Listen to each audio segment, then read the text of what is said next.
നമസ്കാരം. മലയാളി വാർത്തയിലേക്ക് സ്വാഗതം. കേന്ദ്ര സർക്കാരിന്റെ അവഗണനയ്ക്കെതിരെ ഡൽഹിയിൽ മുഖ്യമന്ത്രി പിണറായി വിജയന്റെ നേതൃത്വത്തിൽ കേരളത്തിന്റെ പ്രതിഷേധം തുടങ്ങിയിരിക്കുകയാണ്. കേരള ഹൌസിൽ നിന്നും ജന്തർ മന്ദിറിലേക്ക് മാർച്ച് നടത്തിയാണ് മുഖ്യമന്ത്രിയും മന്ത്രിമാരും ജനപ്രതിനിധികളും പ്രതിഷേധത്തിനെത്തിയത്.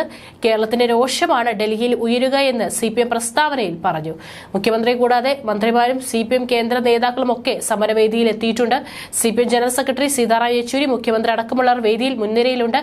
തകരില്ല കേരളം, തളരില്ല കേരളം എന്ന മുദ്രാവാക്യത്തോടെയാണ് നേതാക്കൾ സമരവേദിയിലെത്തിയത്.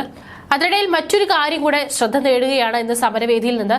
കാരണം കറുത്ത വസ്ത്രം ധരിച്ചാണ് DMK പ്രതിനിധി പഴനിവേൽ ത്യാഗരാജൻ ഇന്ന് സമരത്തിൽ പങ്കെടുക്കാനെത്തിയത്. സാധാരണ നമ്മുടെ മുഖ്യമന്ത്രി പിണറായി വിജയനെ കറുപ്പ് അലർജിയാണ് എന്നുള്ളത് നമുക്ക് വളരെ വ്യക്തമായി അറിയാവുന്ന കാര്യമാണ്. ഇന്നത് കേരളത്തിലാണ് സംഭവിച്ചിരുന്നെങ്കിൽ എന്താകുമായിരുന്നു സ്ഥിതി എന്നുള്ളത് നമ്മൾ ഓർക്കണം. പക്ഷെ ഇതങ്ങ് ഡൽഹിയിലായി പോയി. മാത്രമല്ല, സമരത്തിന് പൂർണ്ണ പിന്തുണയുമായിട്ടാണ് DMK പ്രതിനിധി എത്തിയത്. അതുകൊണ്ട് തന്നെ തടുക്കാനും സാധിച്ചില്ല.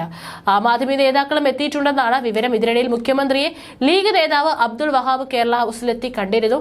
സമരം തുടങ്ങുന്നതിന് തൊട്ടു മുൻപായിരുന്നു കൂടിക്കാഴ്ച. സമരത്തിന് പിന്തുണയില്ലെന്നും മര്യാദയനുസരിച്ചാണ് കാണാൻ എത്തിയതെന്നും അബ്ദുൾ വഹാബ് MP പറഞ്ഞു.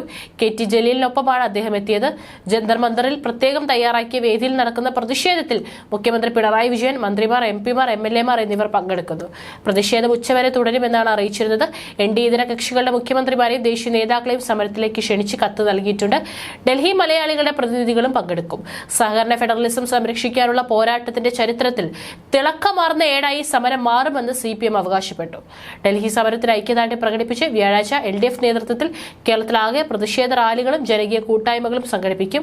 കേരളത്തിന്റെ നിലനിൽപ്പിനും പുരോഗതിക്കും അനിവാര്യമായതിനാലാണ് ഇത്തരമൊരു സമരമുറ അവലംബിക്കേണ്ടി വന്നതെന്നും പിണറായി വിജയൻ പറഞ്ഞു. ധനകാര്യ കമ്മീഷൻ ഫണ്ടിങ്ങിന്റെ 20% താഴെയാണ് ഗ്രാന്റുകളും സമാന വിഹിതങ്ങളും ലഭിക്കുന്നതെന്നും 80% നികുതിയിൽ നിന്നാണെന്ന് വരുന്നതെന്നും മുഖ്യമന്ത്രി പറഞ്ഞു. കേരളത്തിലെ വിഹിതം 10ാം ധനകാര്യ കമ്മീഷന്റെ കാലത്തുണ്ടായിരുന്ന 3.8% നിന്ന് 14ാം ധനകാര്യ കമ്മീഷന്റെ കാലത്ത് 2.5% കുറച്ചു. 15ാം ധനകാര്യ കമ്മീഷന്റെ കാലത്ത് ഇത് 1.9% കുറഞ്ഞതായി മുഖ്യമന്ത്രി കഴിഞ്ഞ ദിവസം വിളിച്ചു ചേർത്ത പത്രസമ്മേളനത്തിൽ ചൂണ്ടിക്കാട്ടി. കേന്ദ്ര ബജറ്റിൽ തമിഴ്നാടിന് ഫണ്ട് അനുവദിക്കാത്തതിനെതിരെ DMK MPമാരും ഇന്ന് കറുപ്പ് ഷർട്ട് ധരിച്ച് പ്രതിഷേധിക്കും. പാർലമെന്റ് സമുച്ചയത്തിലെ ഗാന്ധി പ്രതിമയ്ക്ക് മുന്നിലായിരിക്കും സമരം.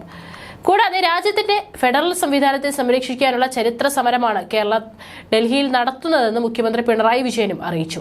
സംസ്ഥാനങ്ങളുടെ അധികാരം കേന്ദ്രം കവരുന്നു. സംസ്ഥാനങ്ങളെ തുല്യതയോടെ പരിഗണിക്കുന്ന പുലരിക്ക് വേണ്ടിയുള്ള പുതിയ സമരത്തിന്റെ തുടക്കമാണിത്. ഇന്നത്തെ ദിവസം ഇന്ത്യ ചരിത്രത്തിൽ അടയാളപ്പെടുത്തുന്ന ദിവസമായി മാറുമെന്നും ജന്തർ മന്ദിറിലെ പരിപാടിയിൽ സംസാരിക്കവേ മുഖ്യമന്ത്രി പറഞ്ഞു.